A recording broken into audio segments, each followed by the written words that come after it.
legit. Oh, it's legit. All right. Hello, Victoria. Thank you very much for coming on the Sawyer Hannay Show. My pleasure. Thanks for having me.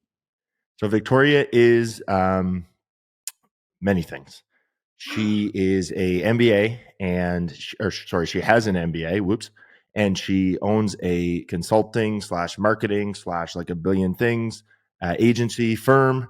And most importantly, and most relevant to me and my life, she is the brains behind the Country Liberty marketing. So very excited to have you on, especially so early in the pod. Like I told you, I wanted to get a couple warm-ups out of the way, before I had you on and just drilled you with questions.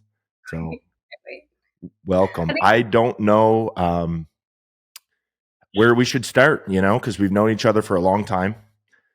I don't know, I know my story of when I first physically met you was at we were at that Nova Scotia event, right? What was that? Where was that? I don't think it was Nova Scotia. I think it might have been like PEI maybe. I don't know. No. But yeah, it was like a really sketch country concert that was like a one-off, like a fire festival, scary time. That's where we physically met. Yeah. So you come out and you helped us. I don't know where that was actually, but I remember like Jess Moskluke was there, Jason Benoit, and we were so excited because Country Liberty was so new. I think it was like 2016. Yeah. And those artists ended up wearing our product on stage. Yeah. And I remember we had our little 10 by 10 tent set up, and the wind was crazy. Everybody's tents were blowing around. Of course, we weren't prepared. It was like our first event ever. We weren't prepared for the wind. So we were just doing what we could. We had a GoPro. I remember I stumbled across, must have been in my Facebook memories or something. I stumbled across a GoPro video of you buzzing around the festival, doing the fun job, of course, while we're like holding down the tent and just getting content on the GoPro. Yeah, I was thinking about that photo when you were saying you were going to interview me, and I was like, I don't know if we're allowed to share that. This is scary, like photo and video. It's like circa 2016, where it's too long ago that I don't know if we need the public to see that. But that was kind of like the start of Country Liberty, and at the time, it felt like more of like one of those projects you start and you didn't really know like where it was going to go, but I was happy to be on board and help you out in any way I could. And it was fun. Honestly, I had a lot of fun, and I modeled a little bit in the modeling days for Country Liberty, which was also fun. So no, it was great to get you started, and honestly, I had no idea we'd be here today. Yeah, no kidding. I remember when you were modeling, there was a brand based in Shediac, a guy I grew up playing hockey with, Luc Poirier. It was called Dem Good Vibes. Do you remember that? Yes. I completely forgot about that. Yeah. So they shut the brand down, but I actually grew up with him, and I remember seeing you like modeling for them. It was on a beach somewhere. I don't know if it would have been in Shediac or what. I honestly don't even remember, but I remember that brand, and it was like a very small moment. And I think that they only lasted like a year or so. I don't know. I wouldn't quote me on that, but yeah, that was like early modeling days when we just kind of did whatever came our way, and it was fun. Yeah. No, that was fun. So are you still modeling at all anymore? No, I probably stopped a few years ago. Like every once in a while, a photographer, someone will reach out to me like that I have a connection with. They're like, hey, would you stand in for this? And I want to say yes, and I love like helping out the community in that kind of sense, but it's just so hard with my business now that I really don't have time, and I've had to like learn how to say no, I don't have the capacity. And I know you talked about that on another episode with someone about like the saying no. And that just is like such a big part of my life from the business side and personal side of being like, I'm such a people pleaser and like want to do everything and say yes to everything, that modeling was one of those things that I'm like, okay, this obviously isn't like a career for me. I never really wanted it to be. It was something fun I did, but I had to start saying no like a couple years ago when my business started growing, and it was fun for a little. Yeah, my mentor uses the expression, I'll paraphrase because this might not be word for word, but he uses an expression like a yes to somebody else is a no to yourself. Because we only have so much bandwidth. We only have so much, energy, working energy and things and productive energy. So if you're saying yes to, favors, or if you're saying yes to everybody around you, then really you're saying kind of no to your own goals and your own, pursuits. So I totally get that. And I know like both of us, like we're close in age. I think I'm a little bit older, but we can relate on the fact that, we're young professionals starting our own thing. There was a time when we were just happy to get work, happy to be validated as a professional, happy to be making a little bit of money, right? So we were just thankful for people that were interested in working with us, right? Yeah, absolutely. That's probably one of like my biggest things now is just like obviously I'm still young in my career very much so and wanting to take on as much as I can, but like I used to be like anything and everything absolutely come my way, like I want to learn myself, and obviously I'm still learning every day, but now I'm at the point where I can say no and have to say no, and like I get to be selective with the brands that we work with, which is kind of fun for me. Yeah.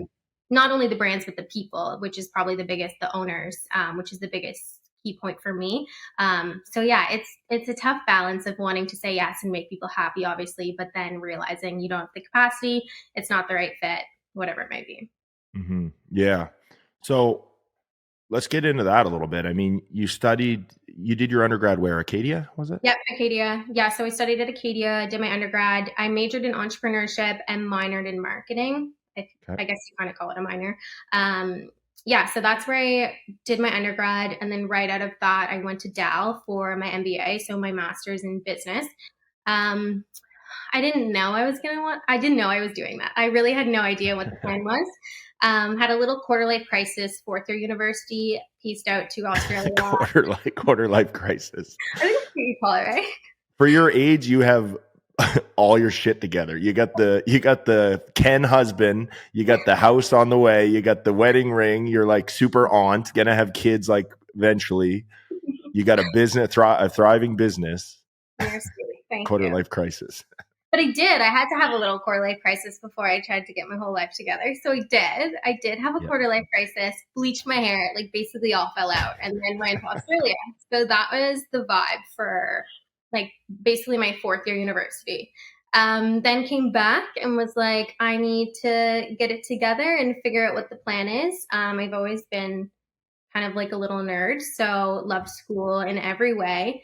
But yeah, that break was great for me. And then I just realized like I wanted to do more and then I could do more from school. I actually loved school, like I said, and wanted to continue doing that until I was sure about where I was going. Always wanted to start a business. And I said, why not get those three letters? They're expensive, but will pay off in the long run, I hope.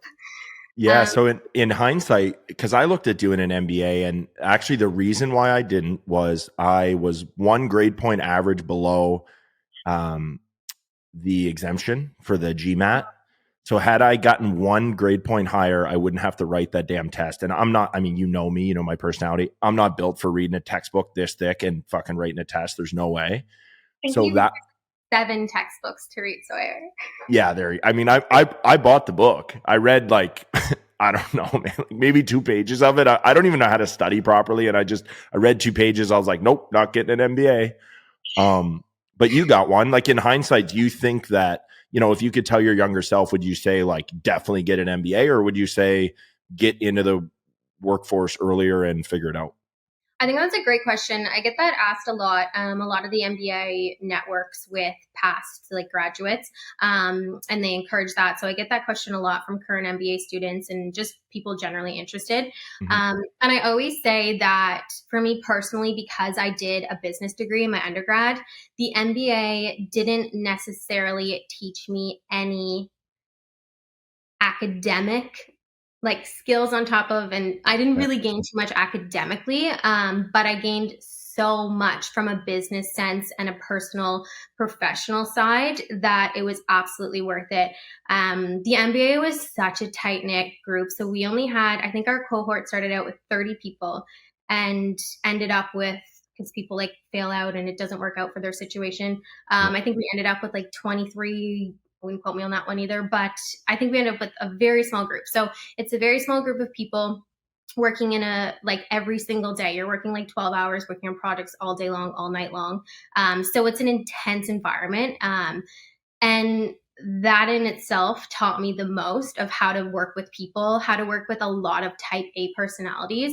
That was the biggest thing. It's not like undergrad where like some people don't care, some people are like really striving, like whatever it may be. Everyone there wanted the same thing, and it was like Right. it was a little savage from time to time. Yeah. So I Business learned a is. lot. Honestly. So I learned a lot from that in itself. And then obviously the courses were intense, so maybe a little bit academically for sure. And it was a refresher for me because I already took business. But then the biggest thing would be the network. So I gained such a network from our program. And I always thank Dell for basically starting my career because during that time you do an 8-month residency, they call it a corporate residency. Okay. So I worked as an analyst, a marketing analyst at the airport authority. And that's kind of what started my career, started my networking, and everything kind of fell in place from there. Okay. Cool. Yeah. No, I wondered like when we started, because we've been working together for what, almost 2 years now, Yeah, officially? I think 2 years in May in the spring, I think it is. Okay, so year and a half, give or take. And obviously I was really impressed right away, and I still am, but I wasn't sure if that was like just you being detail oriented, OCD, like nerd, like you said, or if that was MBA taught, because I feel like some of the things that you just listed, the discipline and the structure and the focus and all that, I feel like you kind of had that without Yeah, the need for the outline of the MBA.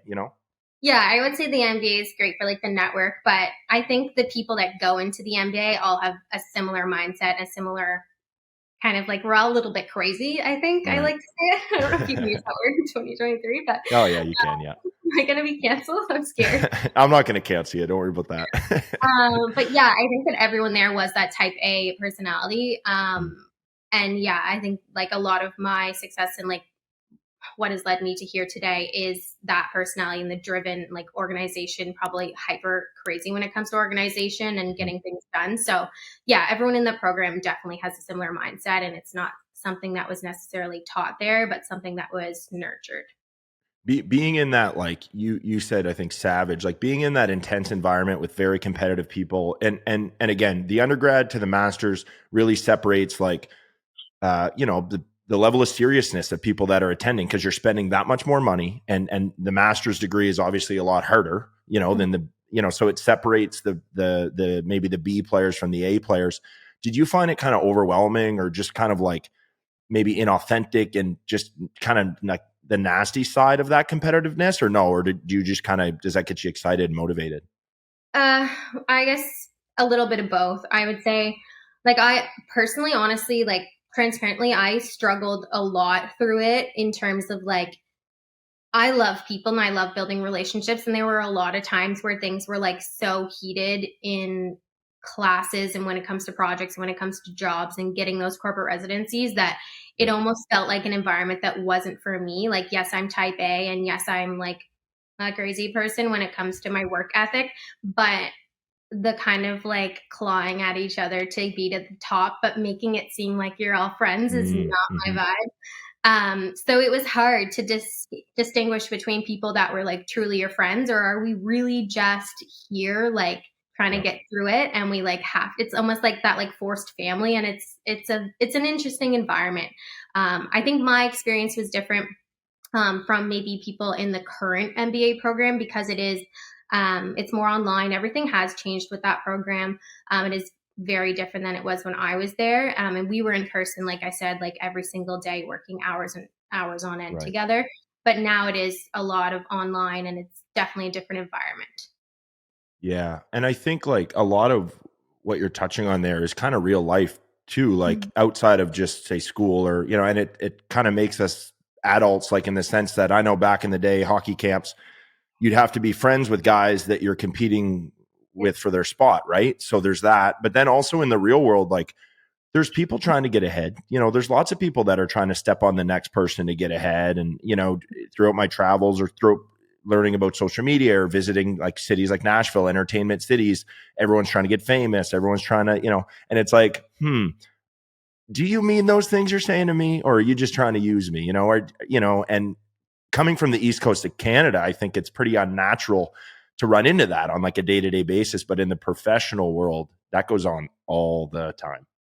Absolutely. I agree. I'd love to like tap into some of your experiences in Nashville because I can imagine it's very different than somewhere like on the East Coast here. But no, I Yep. agree. And that's not really like my style at all. And I always say, like, in the world that I work in marketing, everyone's like, "Oh, well, they're your competition," or whatever it may be. And I'm like, we don't have competition, not because we're like better than anyone, but because there's so much work to go around Right. that I'm happy to hand off. If I can't take on a client and I know they're a good fit for another marketing agency or someone, an individual, by all means. Like, I don't think there needs to be a world. I get that the world is competitive, but I think there just needs to be, it needs to be easier going, and we can all like share the wealth, share the Yeah. knowledge, pass some things off. Yeah, collaboration over competition. I love that. And when people reference that, like Nick, who we're hosting that event in Nashville. When I spoke to Nick, I asked him, I was like, "What's the deal with the city? Like, are people competitive and cutthroat?" Was maybe a word I used, and he said, like, "Yeah, of course, there's people like that," but he said there's a lot of people that aren't like that, and you just got to kind of find them, and because there definitely is enough. There's enough to go around. I mean, we're in the clothing industry. People ask me all the time, "Who are your competitors?" And it's like, dude, go to the fucking mall. I Look know. around. There's a bajillion fucking options to buy. Like, everyone is the competition. You can't dare focus on what every single other person is doing. You have to just kind of be the best version of yourself, right? Yeah, absolutely. I like this saying, like, benchmark against yourself. I always kind of use that one, is like, if you're really trying to strive to be better, like, benchmark against yourself. Yeah, you can have people that are mentors, but like, there's Right. no need to be looking outwards to be like, how can I be better like them? That type Yeah. of thing. Like, I love that quote. I'm curious if you've like experienced anything like savage in your career, where you've seen like people really clawing to try to get to the top and like that type of thing with Country Liberty. With hockey, there was a lot, but at least it was up front in the sense that we already know going into the room. We know there's 6 spots. We all want to make it. There's 15 of us. Not everyone's going to make it, right? So hockey was black and white. The business side, I think, gets a little more murky because people play on emotions. Where hockey, it's like, it's so black and white. But in business, it's people become your friend, which you get emotionally invested in that person. So there's definitely been times that I've gotten close to people and I thought maybe it was like friendly, but then it was because they were trying to get ahead or so on. And then there's other times when I've had competitors, like actual competitors, like throw a fit when I got into the same retail stores as them, right? Or like block me on Instagram because they all of a sudden I'm in like coming into their market, or just kind of sookie baby stuff like that. And that's what I think. Like, when I look around, I mean, you see it in our in some of our meetings. Like, I admire brands. I follow, I fanboy over brands. I buy their shit, and I do. I'm a fan, and I wear their stuff. And people could say, "Wow, that's your competitor." And it's like, I love what they're doing, and I'm not going to like take over the world tomorrow, so I can support them today. Like, it's fine, Yeah. No, But I yeah, love no, that. definitely, I've seen a lot of that. Yeah, no, I think that's great that like I obviously know firsthand you like send me stuff like every day being like, I love this. This is so cool. And I think it's great that you can like recognize that like there's obviously so much growth and like other brands do things better. And like just knowing that like you're Yeah. not the top of the world and like we're not the best and there's so much room for improvement, is really, really cool. So it's nice to see you like kind of fanboying over other brands. I have to restrain myself because now we have our little Instagram group, our little product dev Instagram Yeah. group. And I have to restrain because all I think about is work, right? Most of the time. And that's all I do. And when I see stuff, I'm impulsive. So it could be midnight and I'll throw something in the group, but yeah, exactly. I have to stop myself and be like, wait, they have lives. They have personal lives. They have things they want to do. They want to check out from work. They're not like me at 1 a.m. can't sleep. So let's just spam the group. But I love it. No, I get it though. I also don't stop thinking about work, but I think it's so funny. It'll literally be like 11:30. I'm like, got a message from Sawyer at all. It's just Yeah, you funny. gotta set some boundaries because I don't even think about that stuff. I'm not trying to be insensitive, but I'm just like, oh, this feels right in this moment, so I'll do it. I know. I'm like that honestly with like my staff. I'm like, I try so hard to like set boundaries and I'm like thinking about something like, no, I gotta write a note. Like, I honestly don't care that you do that to me at all, but I like try my best to like not do it to my staff. I'm like, wow, I'm so annoying. Like, no one else thinks about work as much as I Yeah. do. But that comes with the territory of owning a business. You know, it's all on you. You took the risk. It's all on you, and it's your name, it's your livelihood. You know, so of course you're gonna like be extra invested, right? All we think about. So what? So you got your MBA at Dow. You come out of school. Then what? Did you work somewhere, or did you jump right into the agency? Like, what Yeah. was the next step? Yeah. So what happened is during my MBA, I did that 8-month residency at the Airport Authority. So Halifax International Airport Authority. So I did that residency during my, how does that work? Second year MBA? Yes, I think. And then what you do from there, you're like basically done. You do 8 months, you're done, it's over. Then they actually contacted me and we kind of set up an agreement so I could work consulting on part time during my MBA. Because again, don't know why I thought that would be a great idea. As if the MBA wasn't already enough, I should probably consult part time. So I took that on, consulted for them part time, and I honestly just needed a logo. I wanted a cute little logo to throw on my invoice to them. So I made a VM and I was like, cool, great. There's my invoice. Not thinking that I would actually build like a full agency out of it. And yeah, so I worked for them. Then COVID hit while I was consulting. And obviously, everyone at the airport was laid off, especially their contracts. Things were cut back quickly. So that was over. And then I was done my MBA, basically trying to figure out, okay, now what? I knew I wanted to do something with my MBA, maybe not necessarily start a business, wasn't sure, wanted to work at a head office, but wanted to stay in Halifax. Not the easiest thing to do. Um, so I basically started reaching out to people being like, hey, can I help you with marketing? Turns out one of the clients that I did a project for while I was in my MBA, a strategy project, reached out to me and said, hey, I'd love for you to implement this. And that's kind of where it all started. So airport, then that client. So everyone's Nice. like, how did you get to like all of these clients today? Like, what's your marketing strategy internally, like to get clients? And honestly, like I'm very grateful to say that I have truly just worked so hard that every client pretty well has been, maybe except for you, has been word of mouth, people recommending me, and that's how it all kind of started from there. So, Oh yeah. Besides me, you came to me. You came to me. We were advertising for a marketing. mhm. We had an in-house marketing person. She started as a summer student.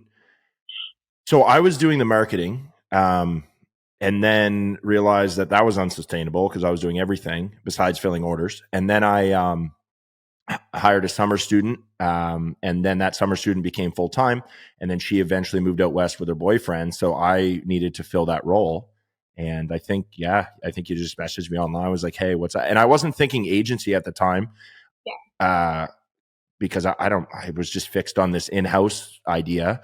And then when you and I got chatting, I was just like, "Holy shit, this is way better idea than me managing somebody in house." And then that's kind of how we started together, I think. Yeah, exactly. My so it was funny. I was like at capacity at the time because it was only myself and like I think I had either a part-time or a full-time at the time, like one staff. And my mom actually sent it to me. She texted me and was like, Country Liberty is looking for a marketing person. And I was like, not sure, because like I don't know if we're talking about it, but like Sawyer and I knew each other before for like a minute. We talked for like a hot second, like before all of It's not that kind of everything. podcast, Victoria. Yeah, okay. So anyways, so I was like a little hesitant and I was like, I don't know, like Yeah. Sawyer's a great guy. I didn't know if I wanted to like reach out on like from a professional standpoint. And I was like, you know what, may as well just see if they're wanting to or like start a conversation kind of thing. So Mhm. yeah, so thanks to Mama, I sent you over a message and was like, hey, not sure if you're looking for agency, but like would be happy to chat. And then it kind of worked out. Like I find everyone says they're like, oh, I don't know, I don't want to work with an outside agency or like a third party. And I'm Mhm. one thing I always say is like once you start working with us, like it very much feels like in house. And I don't know, like if you agree with that, maybe I'm Yep. like, Yeah. No, yeah, you're like not. Yeah. No, that's true. You're not tooting your own horn with that because I've worked with agencies in not marketing, but just in other mhm, aspects of my business, and it very much feels there's. It really feels like a disconnect between agency and my business, and but with you guys, no. And specifically you have made it feel like you were in-house. I mean, virtually, but in-house. So that's a huge reason why I've been excited over the past year and a half working with you. And that's why like I'm excited to grow with you, because I can see that future collaboratively versus like, okay, here's a short-term solution and I'll eventually have to fix this. Mhm. No, absolutely. And like that's why I love working with brands, is because like I don't want to be disconnected, and I really do want to feel like part of their team. And like Mhm. that's how we properly market and properly advertise for our clients, is like we need to be feel like part of your team so we can like Yeah. truly understand your business and market it properly. So yeah, so no, it's been fun. It's been a fun almost 2 years with you guys. Yeah. Yeah. It's funny, like since the 2016, like when we hung out that time, and like you said, we were texting a little bit back then, and we got disconnected for, it was a few years. I mean, it was 2021, you started working with us, right? So it was kind of a long time. And what was interesting is like we didn't even follow each other on social, so I didn't really know what you were up to. Yeah. And then when you reached out, obviously I seen your Instagram, and I was like, okay, she's got this new business, she's got this new agency, this whole new life, because it felt like from 2016, the very first event when we like met, my whole world had changed. Like, you know Yeah. what I mean? Country Liberty was nothing. It was nothing then. And then all of a sudden now I have a viable business, and you had built a business within that time. Um, and it worked out. And it's so funny that your mother made the connect, because I think before you and I even got back in touch, I seen her at the Toronto gift show before COVID, Yeah. right? Yeah. And I Yeah. didn't even know it was her. I was being a nosy little spy, going to this trade show, learning, looking at products, trying to source stuff, but it wasn't really like a sourcing show.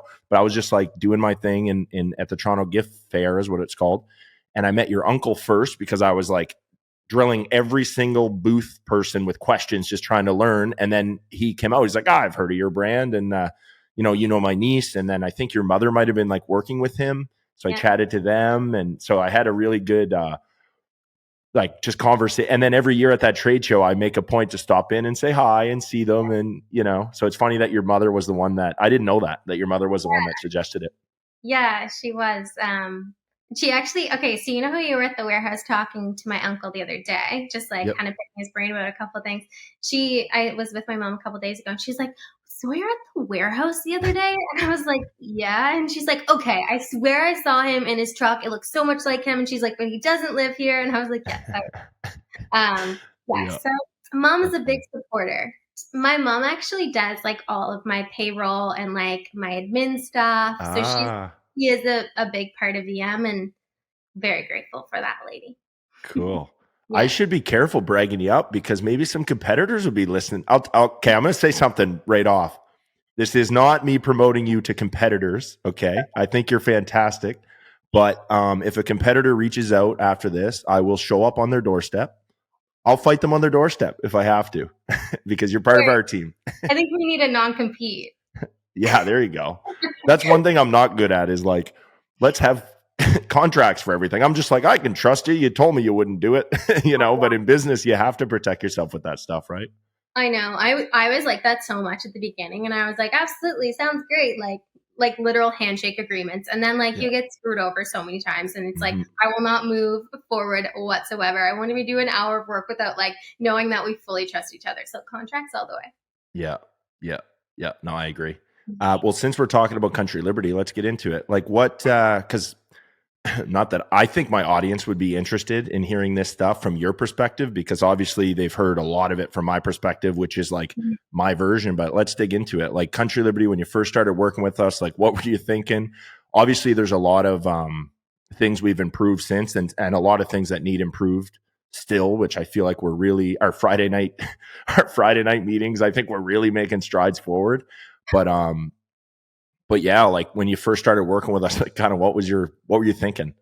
Yeah, I mean, I really didn't know that it would get to like the point that we are. Like, I really thought it would just be like social, like very, I would say more like high level surface level, I guess is a Mhm. better word for it. Like social posting, pretty basic contract that we would like do with someone. But it was really fun because we did start out pretty surface level with mostly just social posting. And then I feel like every single month it's like more and more and more, and not in a bad way, not in a bad way. Yeah, I'm like, can you do this? Can you do that? Can you do this? But it's been so much fun because we've been able to like build our relationship and also like grow. I feel like I'm truly like a part of Country Liberty and Mhm. some of the decision making, which is really great. Oh, you are. That's why I'm threatening competitors right now on Got on the internet. it.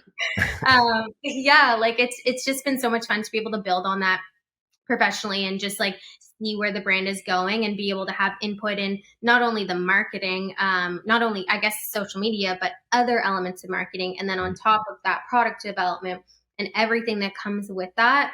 It's just been really, really fun to work with you and to know that you can kind of trust me and get opinions on whatever you're looking to like grow into or build on. Mhm. It's been really great to know that you like we're kind of like partners in that sense. Yeah, it's been really good. Like I've part of me wishes I would have worked for a big company to learn how a company operates for like a year before I started one, because I found by starting it, I just jumped into it and it's like I don't know what common practice is. I don't know what etiquette is in like various things. And like I was working myself to the bone, to the death.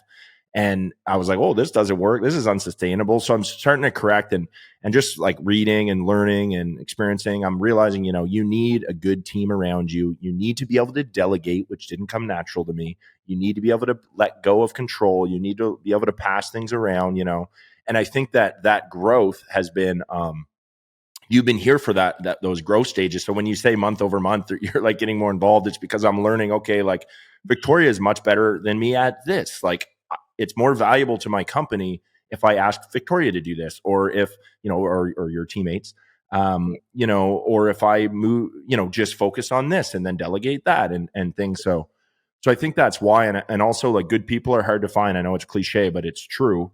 And I've always been in the mentality of like staying lean and mean, staying very concentrated with my team, but just having like a really good team.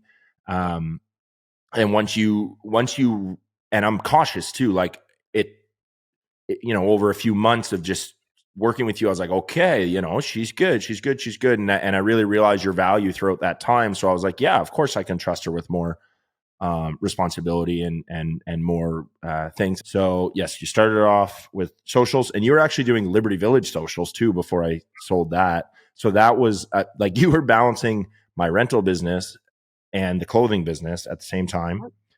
And then you started to take on more of a role. You like this year alone, you've done a lot of our product dev, which you've Yeah. proved to be really good at. So the location, for anyone listening, the location collection was Victoria's idea, and that was our bestseller this year. It's freaking awesome. We're bringing it back next year. We're putting a little twist on it. We're expanding on it, and things like that. But yeah, so that was Victoria. So she comes up with the good design ideas. I've realized my limitations in a million different categories in my own business, but design is one of them. So I've involved Victoria and her team and some other outside kind of team members to influence that. You did a website audit for us too this year. Yeah. Yep. That was Complete. a fun one. That was fun. So yeah, there's just like so many elements that we've worked on, Yeah. but it's kind of nice. Like I always say, it's fun to be able to work on all different elements of a business because then it just like makes our life easier when we're, for example, promoting on social. I'm like, I know everything inside and out about this business, so it's so helpful and we get to do like all those components. Product dev has been so much fun. I know you keep being like Victoria's the best. She gives all the ideas, but literally like you are the one We that makes it all happen. So it's we like we have a good collaborative. balance. I'll say that. We have a good We balance because I'm over here, you're over there, and we have some members in between. So it's a good balance. exactly. No, you cannot give me all the credit. Well, the location crew was specifically your idea. I executed on it. You're really good with the ideas, and then I grind it out and deal with designers and suppliers and Yeah. things like that and get it done. But No, but I think yeah, it's important, like even in my business, like recognizing like what you're not great at or like mm, where your gaps are, whatever it may be, and like realizing that like we're all not like the best in every category. I think that's like so important as a business owner and just mm, generally speaking, realizing like it's important to lean on people and delegate where it might not be your strong suit. And that's like something that I struggled with in terms of delegation at the beginning of my business as well. Mhm. But something that I'm like leaning into and realizing is so important to grow Yeah, my business.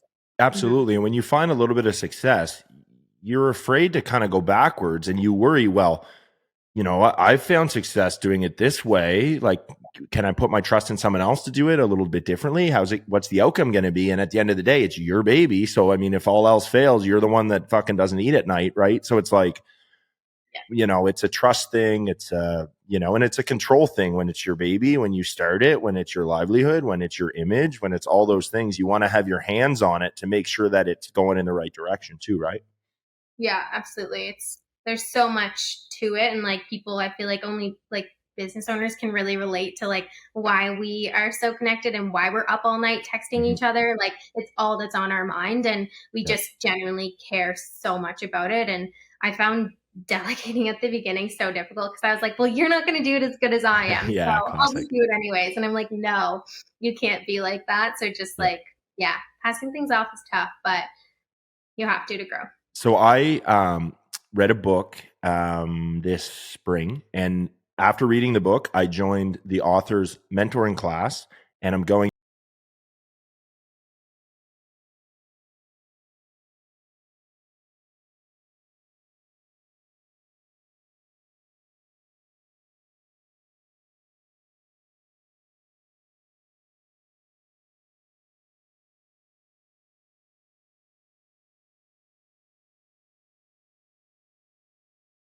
And it's all about, as a business owner, buying your time back. So basically delegating, passing things along. And I strongly recommend you read this. I bought a copy, gave it to my father. Amanda read it, who's another team member of ours.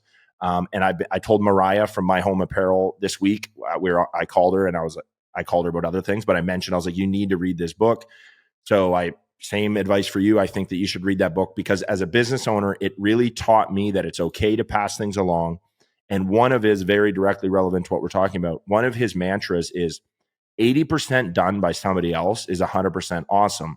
Meaning maybe they actually can't do it as good as you. But if they can do it to 80% of your capacity and it frees you up from that task, that's a win. Right. I love Yeah. that.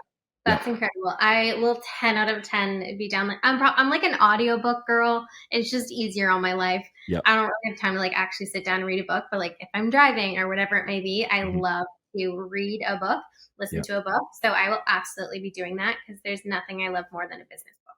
Well, I did the audio version first because I'm the same way, and I was raking. This is how I know it's in the spring, because I have a memory associated with my learning, and I was raking my lawn, raking like a madman, which I actually enjoy doing. But to that book, and I liked it so much, I bought the physical copy, and just for like notes, like I didn't read it page to page, but just for like looking back, because it's a very tactical book. Like every chapter is applicable to. I know somewhat of your business, and I feel like a lot of it would be applicable. It's applicable to most businesses, so I'm confident when I say that. But it's a very tactical book, and it's literally changed the course of the way that I've been thinking, to a point that I'm going to California to a conference. I've been in mentoring every single week, based on this. So it's a good one, and it's good for that struggle, because I think that the big players, from the bigger players that I've been around, they don't have that same struggle. That's like an early It is. entrepreneur business startup struggle of like, I can't delegate, I got my hands, da, da, da. The big guys, they already know, they have 100, 200, 300 employees. It's impossible to do everything. It's wired in their brains that they're just not going to. But for us little guys that start off with a team of one, ourselves, we think it's like possible to like have our hands on everything. But I think if you want to be in the big leagues, you have to, I mean, that's just Yeah. non-negotiable. You have to pass things away. You have to have a team. And a lot of those higher ups, they only manage their managers. So Dan, he would have I mean, his net worth is like 150 million or something. So he's got like a lot of things going on, and he only has like 7 or 8 people that report to him. Yeah, that's Right. it. I think that's a great business model and like something that I'm leaning into as our team grows because I realize like you can't do everything and you can't manage everyone, and that's also not great to be managing everyone. No one Mm-hmm. needs that. We don't need to like be micromanaging every single employee in a company. So Mm-hmm. I think that's a lean way to do it. So that's kind of what we're leaning toward as well. Yeah. And that's another thing that I like about our working relationship too, is like in some contexts, you kind of are the leader, you know, like maybe I'm the boss in terms of Country Liberty when as a client, but Yeah. you know, there's times when I'm like, Victoria, you lead this meeting. Well, first of all, you're way more organized than me. So like when we start a meeting, you have like all your shit together. And I'm just like, I have stuff scribbled on a piece of paper that I can hardly read my own handwriting. And Your you have, paper is so stressful. I must say, the paper for me is too much. Like that is not a lifestyle I can live. so I used an organizer. I used Monday.com. We still have it. It costs us Yeah. like $1,500 a year. We barely use it. And I started for like 2 months. I was like, this is going to keep me organized. I can't do it. I'm a pen on paper. I have journals. I journal every day. I have journals just like crazy. Cause that's how I keep organized. It's just kind of my way. Do you go back in your notes and be like, I have no idea what the hell I'm looking Yes. at? Like, what is this? Yeah.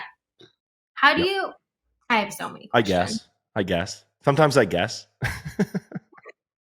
Sometimes I guess what I wrote down. I don't know. My theory is if it's really important, I won't forget.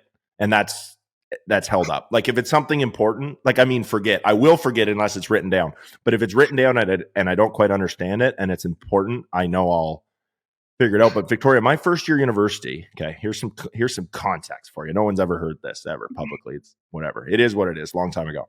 This is My first juicy. year university, every single paper, I have a liberal arts degree. Okay. So very little like multiple choice tests, a lot of long form written work. Okay. Yeah. All of it, I was too cheap. I put myself through school. I was too cheap to buy a computer my first year. I had no computer my first year. Yeah. I hand wrote every paper. And then I would go to the computer lab and do my final copy and print it and give it to my prof. But I hand wrote my drafts. Every single draft my first year of university was handwritten with that handwriting that you know that I have. Yeah. It was nuts. And my first ever paper submitted, I'm not proud of this, but I don't care.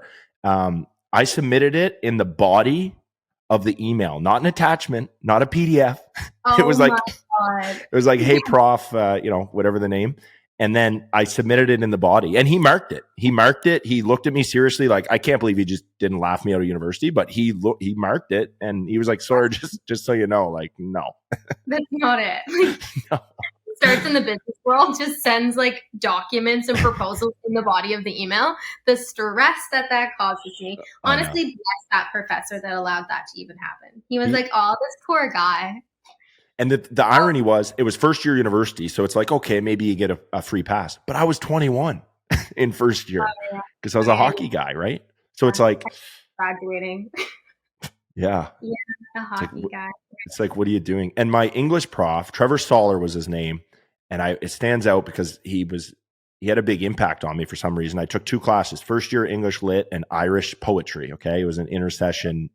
Poetry. Yeah. And he made Irish poetry cool. And he was like, he has a double PhD and he Oh was wow. a very nerdy, very socially awkward guy. And he cracked the joke in front of the class. He's like, yeah, I kissed my first girl. I forget how old it was, like in his late 20s. He's like, I kissed my first girl in whatever age, and then he's like, then I married her. Like he was just that kind of guy. He was who he was, which I Yeah. loved about him. He didn't care. There was no shame. But he told me, he said, Sawyer, he said, you're a good writer, and I actually enjoy writing.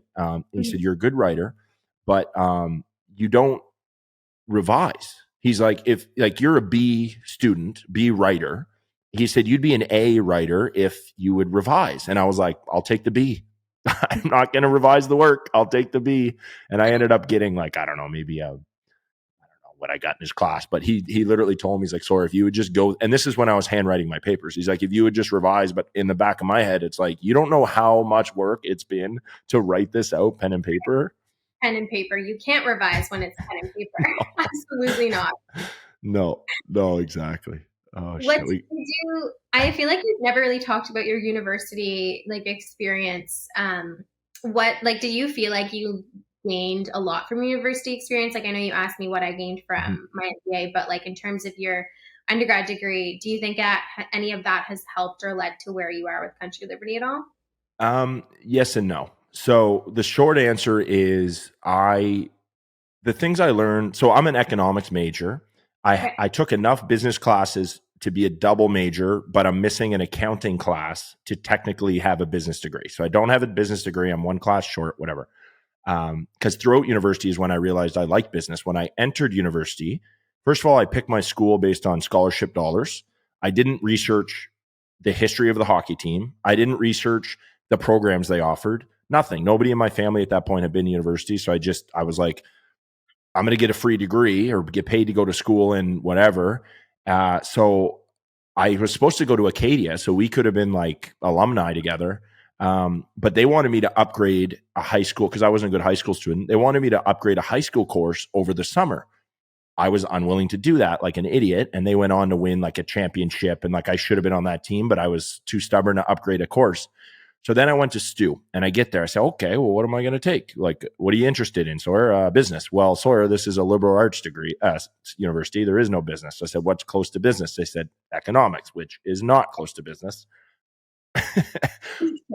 Yeah. To me, it was okay. So from the macro level, yes, but from the day-to-day aspects, I didn't find. So I started studying that. Then I got interested in business, and St. Thomas had a program that you could take UNB classes. So I started just taking all the business classes I could at UNB. So that's where I got my business classes in. But so I guess some of that was applicable. Like when I got to school, that's when I started Country Liberty. I was selling out of my apartment. And when I was taking these business classes, I realized that if I use one theme for all my classes, it would be less research, less work, more efficient, whatever. So I just applied Country Liberty to every single one of my classes. And then in some cases, group work and stuff, we always use Country Liberty as the group project. So I had like free labor, I guess, so to speak, right, for that. So that was good. And I was introduced, one of the profs at UNB pulled me out of class one day and was like, hey, like, I see what you're doing. Cause I was actually like physically selling stuff and also applying it to classes and school and stuff. So my sister used to cut her hair. So she's like, Sawyer, I want you to enter a business pitch competition. I was like, well, I don't know what that is. And I was never really good at presenting anything and whatever. But what I realized was in school, I was always presenting things I didn't enjoy. So all of a sudden, I enjoy business. I enjoy Country Liberty, like the early days. So I said, okay, sure. So I actually worked hard, prepared, and I was good. And I ended up, it was like a Dragon's Den, but at the university level. And there was cash you could win, students could win. And then there was like awards or whatever. So I finished second place I made a couple grand, maybe $3,000. They just write you a check, which was really good because I was a broke student. And, but more importantly, one of the dragons approached me with an interest-free loan opportunity because they were impressed with what I was doing. So I got $20,000 interest-free loan, which I had paid back whatever over time. But more importantly, the validation of like what I was doing is right. So I got a lot of that stuff from school. But in terms of like what I learned in the textbooks, not really, you know? Yeah.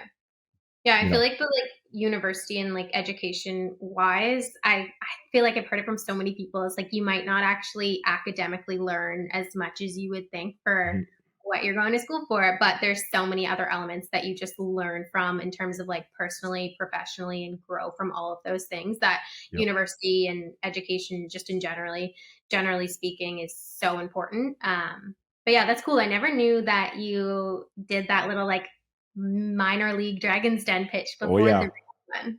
I worked hard. I went to the thing and everybody had groups because everybody was in theory. I was the only actual person like doing it. Wasn't really a business, but I was the only one actually selling things in real life. Everyone just had school ideas. So they were there with their classmates. And I had a business partner actually at the time, but he didn't want to come. So I was working on it. I was the only group by myself. I had no group. It was just me. And my mother drove all the way from Fredericton and she sat with me. Yeah, right. God love her. My fucking mother in a university setting came and sat with her little baby boy son up at the top row of the bleachers, watched everybody's pitches and then watched my pitch. And then she was my +1 to the award ceremony. I love that so much. Like, honestly, what would we do without our mothers? Like, God bless the supportive entrepreneurial mom. There's nothing that would get us through really anything. Like, biggest supporter, no matter what happens, no matter how like stupid your ideas are, they're like, yes, that is it, honey. Like, you got it. Yeah. Like, it's not. I know. Oh, that's I think she was just happy I was like trying hard at something. You know what I fair. mean? Totally. No, absolutely. And I would be the same with my kids. I'm like, whatever, as long as you're putting effort in, and like, I'm thrilled to be here and Hmm. cheering you on from the bleachers. Yep. Yep. I love that. Yeah, no, that was an interesting time. I only went to school for 2.5 years. I accelerated my degree. I overloaded. I did summer session courses. I went to school 11 months a year. August was the only month within that period I didn't go to school. So I just wanted to get out. I felt really old being there. And like, I just wanted to get out as soon as I could. I didn't like school, unlike you. But I mean, school taught me how to send an email, how to send an attachment. School taught me those things, like how to like critically think and how to like stay focused and how to like set goals. And so a lot of infrastructure wise, I think I apply to my business like subconsciously. But in terms of like reading a textbook on supply and demand, it just I like yeah, I don't know. Yeah, Yeah. That's that's kind of where fair. I was at with my school experience. But yeah. Well, So what's next for you with your agency? Like what's next for you outside of what's Country Liberty? Yeah. yeah. So I just feel like we're kind of like growing quick. I don't know. It just feels like I'm like trying to keep my head above water all the time, but it's a fun struggle, I guess, if I could say it that way. Um, we are growing quick. We get so many inquiries every day. And like we talked about earlier, like I am at the point where I kind of have to say no because I am building a business that I want. Like I don't want to grow too quick and then the excellence and all of the values that I've Mm. instilled in my business go away. Um, I studied a book, The Lean Startup by Eric Ries. I don't know if you've heard that book before. No, I'll add it to my book list. Yeah, it's a great book. When I was in school, we actually studied it through one of our entrepreneurial classes, and like that book really showed me the importance of building something in a lean manner. And I think that you kind of have done the same thing with Country Liberty, and I see that every day.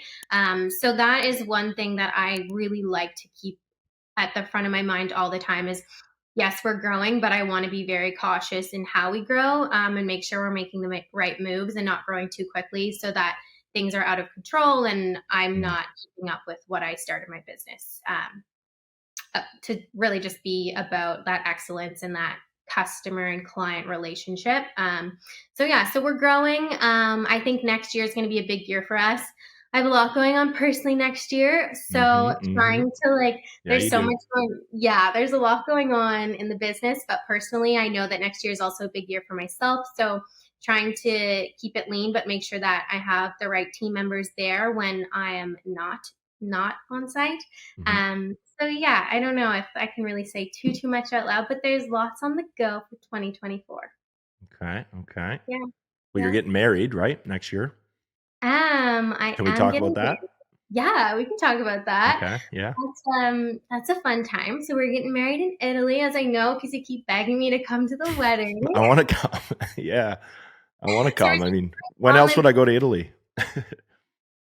Yeah, so Italy 2024, which will be great. We have a villa booked that sleeps 40 people, so we kind of have most of our guests on site. Well, actually, that's a full lie. We originally were planning. I'm just lying. I'm lying on the podcast. Lying on the internet. Oh my God. How dare you? Who does that? We were planning on having 40 guests, and then things just like kind of expanded a little, and now we have another villa booked down the street, so two villas. So yeah, that happened quickly, and I don't know how we got there, but it's going to be great. A lot Mm. of planning. Doing all the planning myself because because I don't trust Shocker. anyone. Yeah. Shocker. I don't know if you know this, but I've actually done wedding planning and like coordinating before many times No with idea. I'm sure you'd be great at it. Jake and I actually did like even like the last couple of years, like on the weekends, we would do like a couple weddings, and I don't know like what made me think that that was a good idea, but it was exhausting. But I feel like that actually helped me out with planning our wedding because I kind of know the ins and outs. Right. So it's been a lot to plan, to be completely honest. Feeling very drained over the last couple of months because of the wedding. We're also building our house, and there's just so many things to do. And I honestly work until like 8:30, and then I'm Mhm. like, okay, great. I have like 2 hours before I go to bed, and I have to plan our wedding, plan our honeymoon, and build a house. Fun time. Building a house. Like I was the general contractor for this warehouse build, and for I'm splitting the general job in Nova Scotia for those rentals, Liberty Village things. I did renos in my house. I would not want to build a house by myself for sure. I'm never going to do that until I find my partner. And I don't know how you choose. Like, you're good at it because I'm sure you're good at it. But like, what countertop, what color paint, what kind of fucking light fixtures, what kind of door handles, like, you know. We're not at that stage, but I am like scared to be at that stage because we have friends that we recently met that are in that stage right now in their home building, and they're like, the decision fatigue is like a whole new world. At some point, like, it's the biggest investment in your life, and you're at that point like, I don't fucking care. Am I allowed to swear on here? I don't know. Yeah, of course, yeah. Okay, great. I do all the time. I'm like, it's at that point you're like, I don't care. I don't know. Like, just pick a countertop. It doesn't matter. But like, it's the biggest investment in your life and you're so tired. So I'm a little scared to get to that point and like have to do that part of it. But right now we're in the early stages, and I feel like the biggest struggle in the early stages is not even knowing what you don't know. Like, I've never built a house before. I have no idea what I'm doing. And Jake, my fiance, loves architecture and loves that type of thing. We both do. So we're like pretty in the know of that side of things. But when it comes to like excavation, septic, well, I'm like, I have no idea what we're doing. Like, does anyone, like, there's nowhere to go. Do you have a general contractor? Yeah. Thank God. Okay. Rely on that person. That person should be able to answer a lot of those questions. Yeah, absolutely. And that's why we were gonna like do some of it ourselves and like not go with the contractor that kind of did like the full service thing. But I'm like, we don't know enough. We need someone that we can trust that can do it all. So we do have a contractor, thank goodness. So that helps us out. But even the beginning stages of being like, well, do we pick a builder first or do we excavate? Should we put our well in septic? Like, there's so many questions that you don't know. Yeah. So my advice being a general is, and you're such a detail oriented person. And I worked with a friend of mine is he's a consultant for people that build industrial buildings. So I talked to him first. I would try to get all of those people, if not most, and definitely all the important people lined up or in mind. Then I would get them all to quote. And I would get like, planning is so key in building. I would have drawings done. I would spend the extra couple thousand, houses, I think you have to anyway, but have as much planned in advance as possible, because when you get into it, when tradespeople are coming and going, and this guy's on a time crunch and that guy's on a schedule and this guy can't be there, and then weather delays, and you want to try to proactively prepare for all that stuff in advance. I know you will anyway, because that's your personality, but that would definitely be my advice. Yeah, that absolutely is helpful. And yeah, you know, my personality, I'm like obviously planning as much as I can, but I still feel like there's stuff that I don't know. Like, I don't know what to plan. Yep. So yeah, thank God we have a contractor that we can lean on for that. But have any other advice? Yeah, well, anytime. I enjoyed that experience. I'm proud to have done it, and I like that I could do it again. I like that I've learned the process, so I would be more than happy to help you anywhere I can. I've never built a house, so like specifics, like house related specifics, but in terms of like buildings in general, I think I could definitely help you. Yeah, that's amazing. I'll shoot you a text after all my questions. And this is going to live in your head rent free, but I did renos in my house and I did my flooring, and it limits. So what you choose in terms of colors, tones, things limits what else you can do. So I did the flooring in my entire house a gray wood grain, which I thought was great, but now it gives off very cold tones, and it doesn't match a lot of like warm wood tones. So I wish I would have did my floors. I guess what I'm saying, long story short, I wish I would have did my floors a tan color, because it leaves more like options for other aspects of the house. So if I were you, I would definitely keep that in mind. Like, one decision could affect other decisions, especially when it comes to colors and textures. Right. That's stressful. Okay. I feel like no matter what decision you make, there's always going to be something that you look back and be like, damn, I wish I did this differently. But like, I don't know, just got to go with it. Yeah. You got to be decisive. You got to be decisive, because you could freak yourself out just analyzing all the time, right? Exactly. How's your house now? You have a new roof. I saw that recently went on. So that's exciting. Are you doing any other renos, or where are you at? Yeah. So we did this. I did the black steel roof. on my garage, my shed, and my house. So that's done. The next big step, I have a log home, as you know, is what color it needs. It's up for staining. It needs to be stained, but with stain, because the nature of stain, it seeps into the woods. It's not like paint, and it's log, so nothing's flat. It's all rounded surfaces. If I want to restain it, I could stain it darker without completely knowing the color it'll come out, because you're matching two colors. Or I could corn blast, which is expensive, but it can be done, and go with a lighter tone. So my biggest conflict is, what freaking color should I stain my log house? Should I stick within the brown family so it's still like a wood cabin, or should I go a color, or should I go black? Ooh, okay, I Yeah, can consult on that one for sure. You need to put that on your Instagram and get some votes, because I did. feel like the I Instagram did. audience is like very engaged with that type of thing. Yeah, they like that. If I was if I was just after clout and content, I would just be doing renos, because people eat that up and they love it. And I did so many reno, because I put my house was stuck in 1994. Nothing was updated. Like flower curtains, carpet in the kitchen, carpet in the bathroom, disgusting. Yeah. So I renovated everything: floors, walls, fixtures, furniture, appliances, the yard, everything. So I was documenting all of this. People loved it. But me being like, well, it's not finished yet, I haven't posted like the final results, because it's not technically finished. But what I'm finding out with owning a home is it's never really finished. No, I don't think so. But I would like to see some before and after, because I don't think that like you and I were like even connected again when Mhm. you started this. So I think that we need some content on social of the before and after. I That's have the what we need. befores. And it was probably a year. People would DM me, when are you going to post the afters? When are you going to post the afters? And I still haven't. And it's because it's not quite finished. Like my bathroom, for example, everything was redone except for the shower. And I'm like, well, I can't post it until I redo the shower. But then it's like, I'm not going to do the shower for a while. And I could post my living room. I could post my bedroom. I could post my Do kitchen. that. Yeah, Do that. maybe I should. Yeah, now that Yeah. I'm thinking about it. Yeah, maybe I will.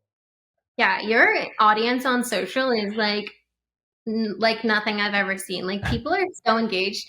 You like when you ask a question, you get like hundreds of response. I ask a question, I'll get like two responses from like you and my mom, and I'm like, why do I even bother?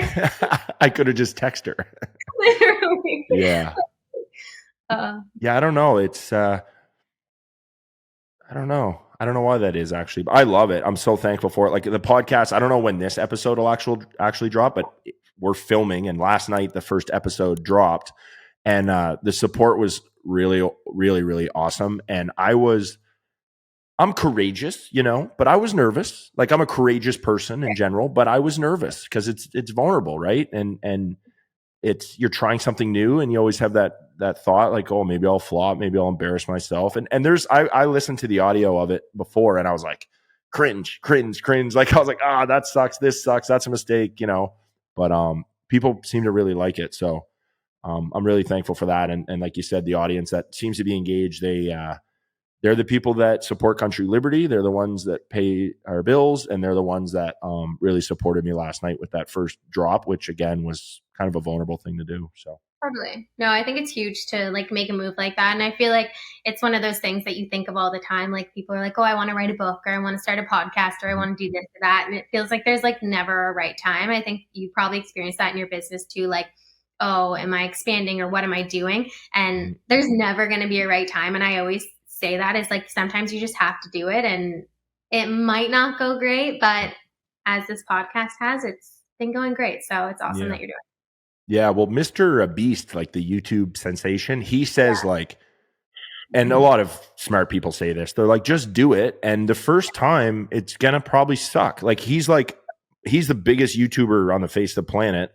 And he's like, yeah, my first video sucked. Like you just got to get after it and adjust along the way. And I think that you and I get that because we're entrepreneurs, but there's lots of people that just stay afraid the whole time and they don't just get after it. And that's the key. I mean, it'll never happen unless you take action. And you have to know that it might not work out, or it might not be great the first 10 times, 20 times, but you just got to keep after it, adjust along the way, continuously improve. And even like exercising, that's one thing people ask me. Like right now I'm kind of out of shape because I was nursing an injury, but when I was in better shape, they're like, well, what's your workout routine? It's like, it's not even really what you do. It's just the consistency.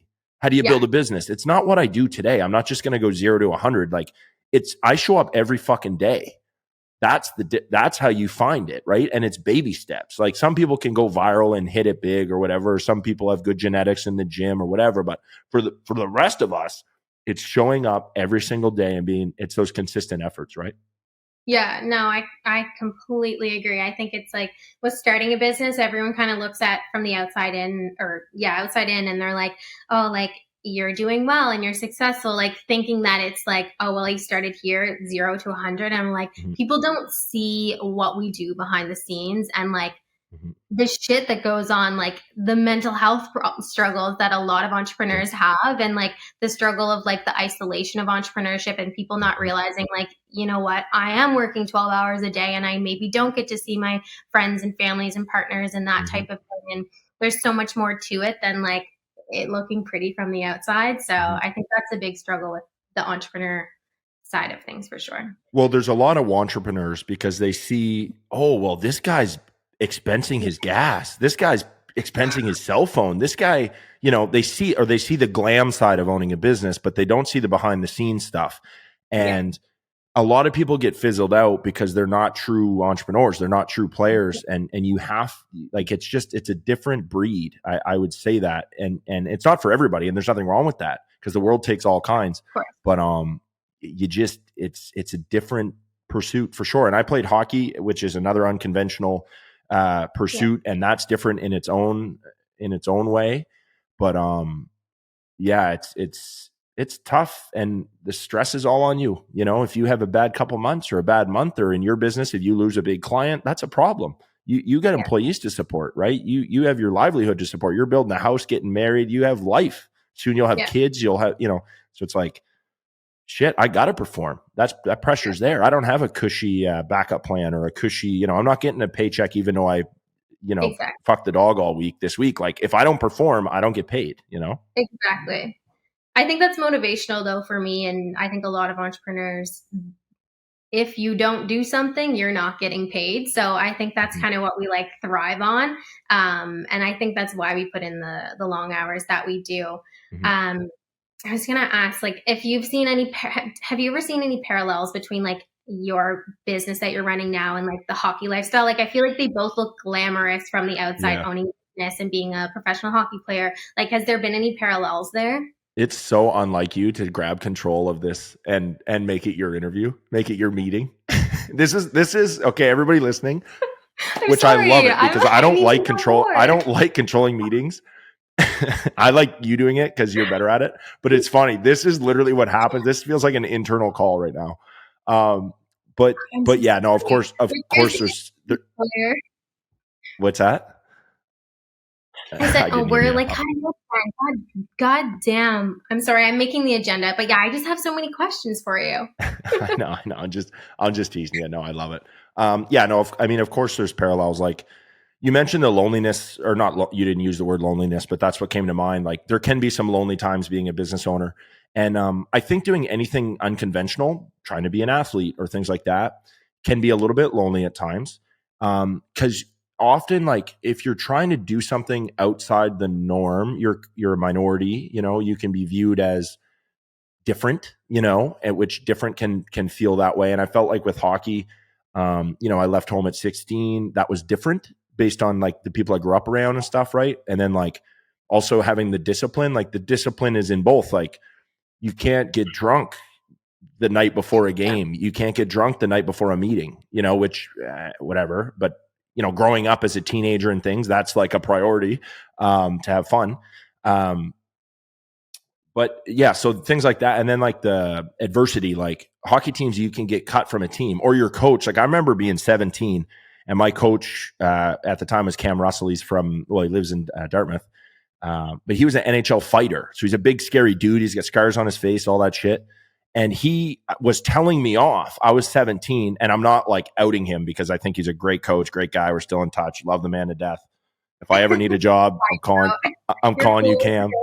Yeah. But I mean, he was coming down on me hard. And it's like, I'm this skinny little fucking malnourished little teenager trembling in my boots because he's coming down on me because he expects me to perform and I'm not performing and he wants to hold me to that standard, right? So there's a lot of stuff like that, a lot of adversity. You're getting cut from a hockey team, just like in business. Maybe a client doesn't want to work with you. I remember when I first kind of started taking Country Liberty serious, I made a list of all the stores I wanted to be in and I cold called every one of them. There was over 50 names on that list. And I think maybe 5 or 6 stores said yes. So like rejection out the ass, right? So there's that too. Like, so there's definitely a lot of just kind of things that toughen you up, you know, between both of my career pursuits, hockey and business, you know? Yeah, absolutely. I won't ask another question. Hey, you go ahead. Oh my shit. Oh, you were kidding. You don't have a question. I'm not going to ask you another question. I can't. I'm just teasing you. I appreciate everything you do. Okay, so we've been chatting for a long time, so I'm not going to take up any more of your time. The last 2 Friday nights, by the way, anyone listening, we had product dev meetings starting at 4:30. On 2 Fridays ago was 4:30 virtual, and then last Friday I drove down to Halifax. And I think, what time did we wrap up? Like 8:00? Yeah, I think it was approximately a 4-hour meeting. Sawyer, I didn't know I was supposed to bring a literal sleeping bag. Like, I wasn't planning on sleeping at the office, but sure, happy Friday night. Yeah, I drove 3.5 hours there. I was gonna milk that meeting, and I was so excited for it because product development gets me excited, and you girls are so good at it. I'm like, this is gonna be good for my business. So I was excited by it, right? But yeah, I drove down there. I was like, I'm gonna like feel it out and see how late we could stay and how late we could run this. But yeah, so we've been doing some late night product dev meetings, which is exciting. I'm not gonna take up any more of your time. I just want to ask, you know, where can people find you? Where can potential clients find you? What are your socials, things like that? Yeah, I would say reaching out to us on our website, our social. So our website is vmcreativeconsulting.com and socials are the same. So at VM Creative Consulting, yeah, shoot us a message, give us a follow on social because we have like no followers, which is kind of ironic for a marketing company. So hit us up. We focus all of our time on our clients. So on Country Liberty. Exactly. No, well, this was great. Thank you so much, Sawyer, for having me. I appreciate it. Awesome. Thank you very much, Victoria. Thank you.